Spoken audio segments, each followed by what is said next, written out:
Today, after an extensive and painstaking process, the inquiry has published its report.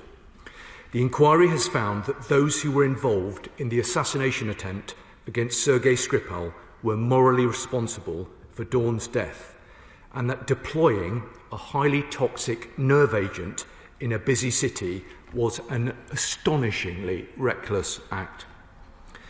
The Chair concludes that the operation must have been signed off at the highest level of the Russian state, including President Putin. Now, in respect to the emergency services treatment of Dawn, the inquiry found that she received entirely appropriate medical care, but that tragically her condition was unsurvivable. In terms of preventability, the Chair has concluded that the government's public health advice following the attack on the Skripals was reasonable.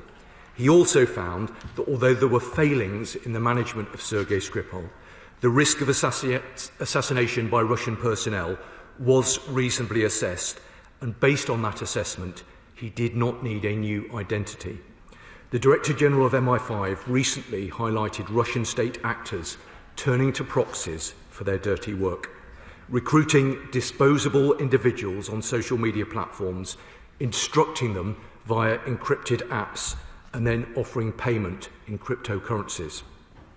UK law enforcement has secured convictions in several significant cases just this year.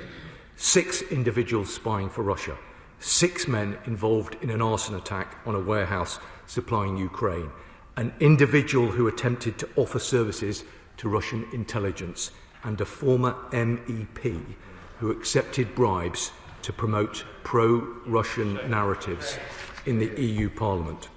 These cases serve as a strong reminder for anyone seeking to facilitate or undertake hostile state activity for Russia on UK soil.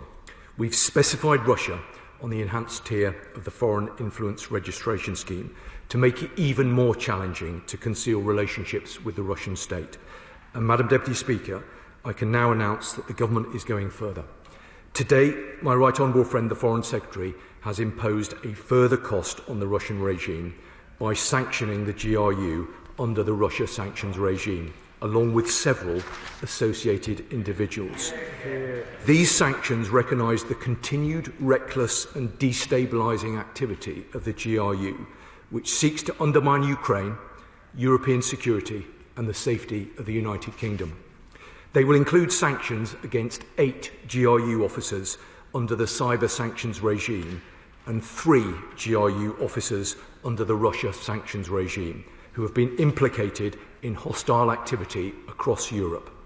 We are also summoning the Russian ambassador to hold Russia to account for its responsibility for the tragic death of a British citizen.